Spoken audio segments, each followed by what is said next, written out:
네, 11장부터 15장까지 정결규례가 나타나 있다고 말씀을 드렸습니다. 오늘은 그 두 번째로 오늘은 임신해서 아이를 낳는, 그러니까 출산과 관련된 정결규례 규정에 대해서 얘기를 합니다.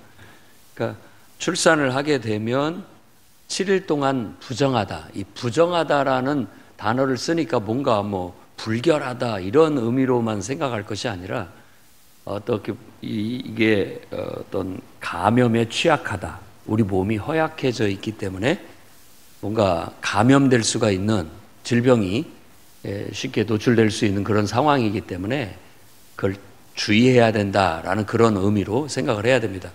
이 부정이라는 그 단어 자체가 그런 의미를 갖고 있는 겁니다. 뭔가 온전한 상태가 아니다 이런 의미로 받아들이는 게 마땅합니다. 그러니까 늘 건강하고 온전한 상태에 있어야 되는데 이런 피를 흘리는 상황이 되는 경우, 상처가 난 경우, 이런 경우 온전하지 못한 상태가 되는 겁니다.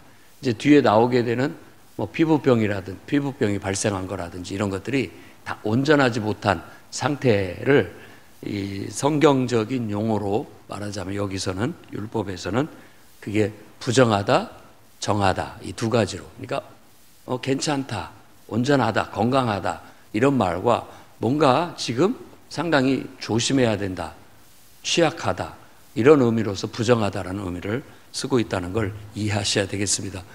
불결하다 이런 의미도 조금 들어있을 수는 있겠지만은 더 큰 의미는 바로 그런 의미가 들어있는 거예요.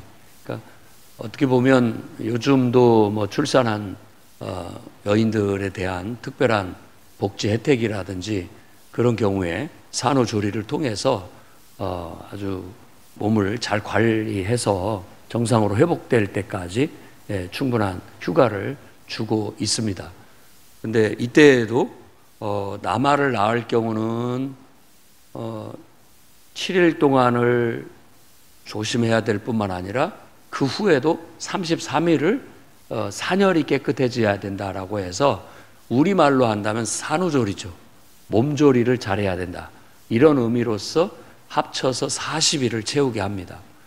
그리고 여아를 낳았을 때는 이유는 분명하지 않지만 그것도 또 여러 가지 주석을 제가 살펴봤는데도 불구하고 딱히 납득이 갈 만한 어떤 그런 해석은 없더라고요. 그냥 그 당시에 남녀의 차이, 그리고 여아를 낳았을 때는 좀 더 어떻게 보면 몸조리를 더 오래 해야 된다라는 통념, 이런 것들이 좀 있었던 것 같아요. 그게 남녀 차별이다라고 본다면 그렇게도 보일 수 있겠습니다만은 그런 의미보다는 뭔가 그 시대에 남자에 대한 어떤 심리적인 어떤 기대, 그리고 또 여아에 대한 심리적인 기대에서 보통 옛날에 노동력이 많이 필요했을 때는 남아를 좀 더 선호했던 경향이 조금 있었던 것은 역사적으로 사실이죠. 그래서 아들을 낳았을 때는 좀 더 기분이 좋으니까 어떻게 보면 몸이 빨리 회복될 수 있는 그런 점이 좀 반영된 것이 아닌가. 그리고 또 여아를 낳으면 딸을 낳네 라고 해서 좀 마음이 조금 덜 기쁠 수도 있는 그런 말까지도 지금 문제가 될 수 있는 요소가 있습니다만은 어떤 그 시대에 그런 어떤 사고방식이 있었기 때문에 이렇게 그런 것들이 반영돼서 여아를 낳았을 때는 좀 더 몸조리를 좀 오래 해라 이렇게 해서 2배를 하게 합니다. 그래서 아이를 낳았을 때도 여기서는 7일, 남아는 7일인데 여아는 14일 2배를 주고 또 몸조리를 하는 그런 시간도 66일을 주게 되는 거예요. 그러니까 그런 어떤 좋게 본다면 신체적인 것도 생각을 했지만 심리적인 것도 생각을 한 거예요. 극단적으로 생각해서 여러분들이 꼭 아들을 낳아야 된다라고 생각을 했는데 딸을 낳았을 때 그 마음 상태 있잖아요. 딸이 나쁘다라는 뜻이 절대 아님을 다시 한번 밝힙니다. 전혀 그런 의미가 아니에요. 단지 이제 그런 어떤 것으로 인해서 몸이 회복이 좀 더 빨리 될 수 있고 더디될 수 있다라는 실제 과학적으로는 별 근거가 없을지라도 심리적인 것까지도 배려를 해서 여아를 낳았을 때는 2배로 몸조리를 하게 했다라는 거예요. 그러면은 요즘 뭐 출산휴가를 준다면 남자애 낳으면은 40일 출산휴가 주고 여자를 낳으면은 80일 출산휴가 준다면은 딸을 낳고 싶습니까? 아들을 낳고 싶습니까?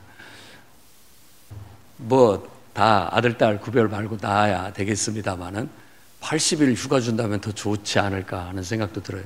그리고 어떤 의미에서는 또 딸이 귀하기도 했습니다.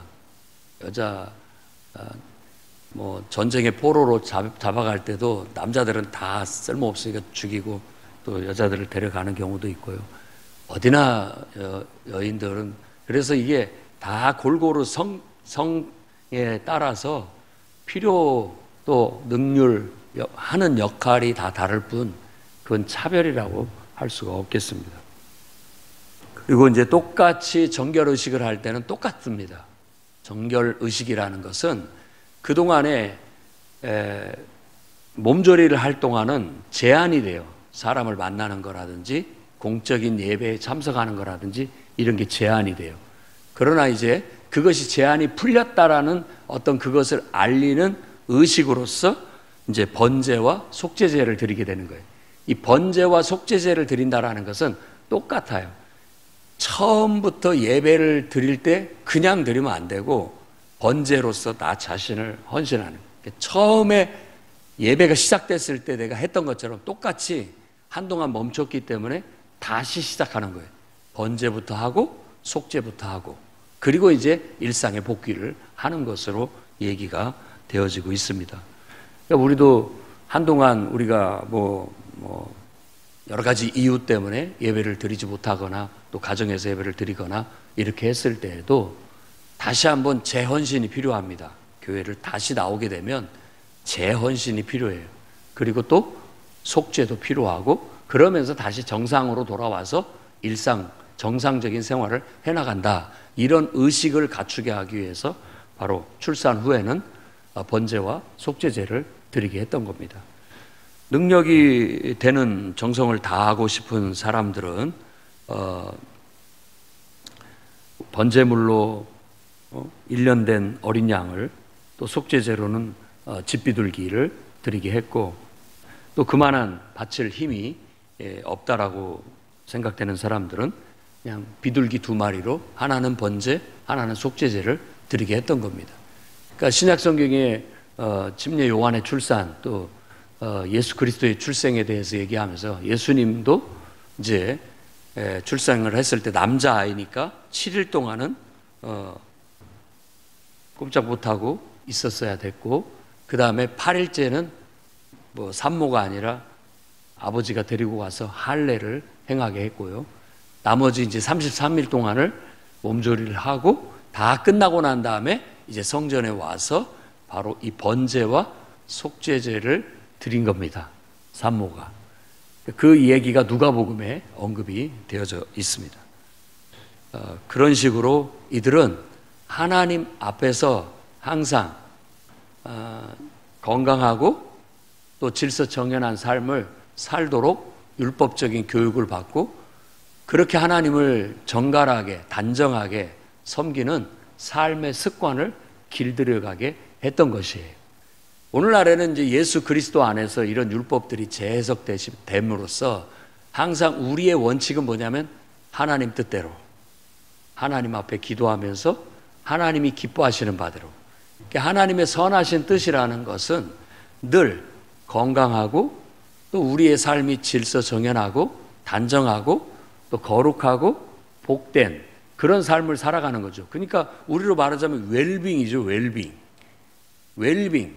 성경에서 이 율법의 가르침 속에 이 지금 제사장들을 통해서 이런 것들을 백성들한테 가르치게 했어요. 지금 이 레위기서에 이런 내용들이 나오는 이유는 제사장들이 백성들에게 이런 삶에 건강하게 사는 법을 가르치게 했고 실천하게 했던 거예요. 그래서 이런 얘기가 레위기서에 나오게 되는 겁니다. 이런 것들을 잘 가르쳐서 건강하게 사는 법을 배우는 거죠. 우리가 불결하다 혹은 부정하다라고 말했을 때는 감염이 취약하거나 혹시 아주 어떤 중한 문제가 우리 일상적인 삶을 살지 못할 만큼 중한 문제가 생겼을 때는 잠깐 격리를 시켜서 그 문제가 해결되게 된 다음에 다시 정상으로 회복시키고 복귀를 시키는 그런 역할들을 함으로써 개인적으로도 치유가 필요할 때 충분히 격리돼서 치유를 할 수 있는, 요즘 말로 하면은 좀 쉬고 병원에 입원한다든지 해서 충분히 요양을 한 다음에 다시 일상생활에 복귀시키는 복지 정책이라고도 볼 수가 있습니다. 그리고 어떤 몸에 질병이 있었을 때도 병원에 입원해서 치료를 받고 잘 또 관찰을 해봐가지고 이건 이제 괜찮으니까 복귀해도 되겠다 하면 속죄제를 드리고 다시 일상에 복귀를 하는 거예요. 그런데 다시 일상에 복귀할 때는 이런 번제와 속죄제를 드리게 함으로써 하나님 앞에 다시 우리가 헌신되어지는 거고, 또 그동안의 허물을 다 씻어내고 이제 정상이 됐다라는 그런 어떤 고백과 표현으로서 하나님 앞에 예배하고 그걸 공동체에 알리고, 그리고 모두와 다시 정상으로 어울릴 수 있는 상태가 되게 되는 겁니다. 그래서 이제 영적으로도 마찬가지입니다. 영적으로도 우리가 뭐 시험이 들었거나 어떤 문제가 있어서 한동안 우리가 좀 집중적으로 좀 치유와 회복이 필요할 때가 있습니다. 그럴 때 우리도 다른 사람과의 만남이라든지 좀 어느 정도 좀 격리된 상태에서 금식을 한다든지 혹은 좀 자중을 한다든지 하는 그런 마음으로 자숙을 하는 거죠. 그렇게 해서 스스로가 정리할 건 정리하고 또 고칠 건 고치고 반성할 건 반성하고 이렇게 하면서 다시 정상으로 회복됐다. 이제는 마음 자세가 됐고 내 심리적인 상태가 다시 온전한 상태로 돌아왔다라고 했을 때 다시 하나님 앞에 나와서 이제 재헌신을 하고 또 속죄를 하고 다시 일상으로 복귀해서 정상적인 사역을 해나갈 수가 있게 되는 겁니다. 이런 원리는 오늘날도 똑같은 영적인 원리로서 사회에도 적용돼서 돌아가고 있고 또 교회 안에서도 그런 것들이, 그런 원리들이 적용돼서 돌아가고 있는 것을 알 수가 있습니다. 그래서 우리도 신앙적으로 어떤 취약한 상태가 됐을 때는 좀 집중적인 관리가 필요합니다. 그래서 정상으로 회복되는 것이 아주 필요하고요. 그 다음에 이제 아이 낳는 것에 대해서 좀 의미를 부여하고 싶습니다. 처음 창세기에 보면은 선악과를 따먹어서 여자가 먼저 따먹어가지고 저주를 받는데, 저주라는 표현을 쓰는데, 저주를 받는데 해산하는 고통을 줬다라고 해서 해산 자체가 이제 고통이죠. 사실은 완전히 산모는 죽음의 문턱까지 가서 하나의 생명을 이 세상에 탄생시키는 아주 승리를 하게 되는 거예요. 그래서 여자의 후손이 뱀의 머리를 상하게 한다라는 건 예수 그리스도께서 그 예언을 통해서 태어나신 의미도 있습니다만은 일반적으로 해석하고 적용했을 때는 여인들은 또 다른 생명을 낳음으로써 어떤 의미에서 마귀의 머리를 짓밟는, 죽음을 이겨내고 생명을 출산하는 것은 그만큼 위대한 승리의 하나의 어떻게 보면 증거가 되는 겁니다. 그래서 출산이라는 것에 대해서 굉장히 큰 의미를 성경에서 두고 있어요.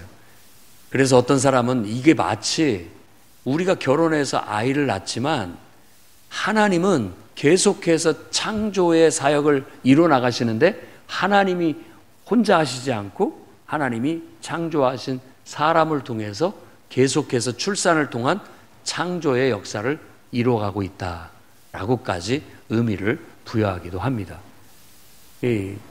정말 사도 바울도 고린도 교회한테 남자가 뭐 그 시대나 또 어떤 문화 속에서는 어떤 노동력이 더 우선적이고 전쟁에 동원되는 군사력이 더 우선되기 때문에 남아를 좀 선호하는 경향이 있어서 좀 가부장적인 남자를 더 좀 가정의 중심축으로 생각하는 그런 문화가 있음에도 불구하고 사도 바울은 그런 남자들마저도 여인에게서 태어났다, 이렇게 얘기를 하는 겁니다. 그렇기 때문에 상호 존중이 필요하고 역할이 다를 뿐이다. 역할이 다를 뿐이다. 그래서 차별이 아니에요. 근데 말하자면 남성으로 태어나고 여성으로 태어난 것에 따라서 그 신체적인 또 역할, 그런 어떤 특성에 따라서 역할이 다른 건데, 이제 그 역할마저도 섞어버리려고 하고, 이런 것들은 좀 창조의 질서가 무너뜨리려고 하는 거 아니냐. 그러니까 동성애를 주장하는 것에 대해서 의아하고, 또 심지어는 나는 어려서부터 누나하고 뭐 여자들하고만 자라다 보니까 나는 내가 여자인 것 같다. 그러면은 신체는 남자인데도 여성으로도 표기할 수 있게 만드는 이상한 그런 어떤 법안들까지도 만들려고 하는 것이 나쁘게 얘기하면 이게 제정신인가 하는 생각이 들 때도 있고요. 어느 만큼 사람들의 자기 취향, 자기 선택권을 존중을 해줘야 되나. 어떤 신체적인 특성이라든지 타고난 어떤 것들마저도 이게 뭐 자기가 자기 생각에 따라서 바뀌어버리게 된다면 도대체 이게 어떤 무질서와 혼란이 오게 될지 모르겠다라는 염려가 앞섭니다. 이런 것들이 어쩌면 로마서 1장에서 말하는 순리, 마음에 하나님 두기를 싫어하면서부터 사람들이 하나님의 뜻이라고 하는, 선한 뜻이라고 하는 순리를 따라 살아야 되는데, 자꾸만 하나님 뜻을 삐딱하게 자꾸 벗어나 보려고 하는 그런 경향성이 있어서 온갖 불의한 일과 무질서와 혼란이 이 세상에 찾아왔는데, 더 얼마나 세상을 혼란시키게 하려고 하는지, 또 그것을 하는 것을 자꾸만 합법화시키려고 하는 건지 이해가 되지 않는 경우가 많습니다. 결혼은 신성하고, 그래서 정말 죽음의 문턱까지 가서 자기의 생명을 바쳐서 또 다른 생명을 탄생하는 이 일이야말로 어떤 원수 마귀의 뱀의 머리를 짓밟는 그런 승리의 쾌거고, 출산 그 자체가 위대한 하나님의 섭리다라고 말하는 거예요. 그래서 고린도 교회에도 여인은 출산함으로 말미암아, 해산함으로 말미암아 구원을 받는다라는 바울의 그런 가르침도 있습니다. 그 구원이 물론 다른 의미에서의 구원이겠지만, 여자는 여성으로서의 가장 큰 어떻게 보면 역할, 특징은 해산할 수 있는 몸을 가졌다라는 거. 그건 또 다른 생명을 낳을 수 있는 몸을 가졌다라는 건, 그건 정말 엄청난 축복이고 또 굉장한 하나님께 쓰임받는 그런 귀한 것이라는 거예요. 그렇기 때문에 그렇게 해서 자기의 목숨까지 내놓을 만큼 온 몸이 죽음 직경까지 가고 다 뒤틀리고 그런 상태 출산을 했기 때문에 몸조리를 통해서 충분히 다시 정상으로 돌아올 때까지는 부정이라는 것은 가까이 하지 말고 집중해서 정상으로 회복될 수 있는 기간을 가지게 하는 그런 의미로서 바로 정결케 하는 기간을 갖게 했다라는 것을 기억해야 되겠습니다. 오늘날도 모든 젊은이들이 결혼의 신성함을 훼손시키지 않았으면 좋겠고, 출산의 이 신성함, 특별함, 그 놀라움, 이런 것들을 그야말로 뱀의 머리를 짓밟고 승리하는 위대함으로 인식을 했으면 좋겠어요. 그게 어떻게 보면 창조주 하나님의 섭리 속에서 하나님의 창조의 또 다른 행위라는 거, 이런 것들을 기억한다면 우리가 그걸 굉장히 귀하게 여기고 소중히 여기고, 또 요즘은 이제 아이 배에서 다니는 사람이 굉장히 귀합니다. 그리고 아이를 낳아서 기르는 부모들도 참 뭐 누구 말대로 애국하는 것이고, 또 어떻게 보면 효도하는 것이기도 하고, 또 하나님 앞에서 봤을 때도 하나님의 뜻대로 사는 것이라고 볼 수가 있겠어요. 자꾸만 사람들이 이기적이어서 하나님의 큰 뜻을 쫓아가기보다는 자기 편의 위주에 자꾸 삶을 맞춰가는 거예요. 근데 이런 흐름 자체가, 이 시대의 조류 자체가 하나님의 순리를 자꾸 거스리는 거예요. 어찌 보면 나름대로의 또 하나님의 뜻이 있어서 물론 독신의 은혜를 가지고 살아가고 있고, 또 그것 자체를 하나님 앞에 헌신해서 또 그렇게 살아가는 사람들, 이런 특별한 사람들 빼고는 우리가 정말 나 하나 편하게 살고자 그렇게 선택한다라는 것은 다시 한번 좀 성경을 묵상해보고 나를 창조하신 하나님의 선하신 뜻이 무엇이고 성경에서의 가르침이 무엇인지, 인간이 도대체 어떤 존재인지, 인생이 무엇인지, 하나님은 어떤 분이신지, 그분의 뜻 안에서 내가 살아가야 할 인생은 어떻게 살아가는 것이 가장 행복한 길이고 복된 길이고 창조주 하나님을 기쁘게 하는 길인지를 생각해보고 정말 그 응답을 받아서 변화될 것들은 변화되고 또 하나님의 뜻을 쫓아 나아갈 수 있었으면 좋겠습니다.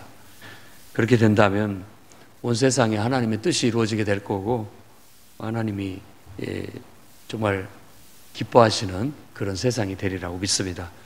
우리가 신앙생활을 하는 데 있어서도 결혼 그리고 출산 이런 문제를 놓고도 하나님 뜻대로 결혼도 하고 하나님의 뜻대로 또 출산도 하는 그런 축복이, 그래서 항상 그 모든 것들이 희생이 따르겠지만은 그럼에도 불구하고 그것은 가치 있고 귀하고 복된 승리의 행진이다라고 이렇게 믿고 당당하게 살아나가시기를 주의 이름으로 축원합니다.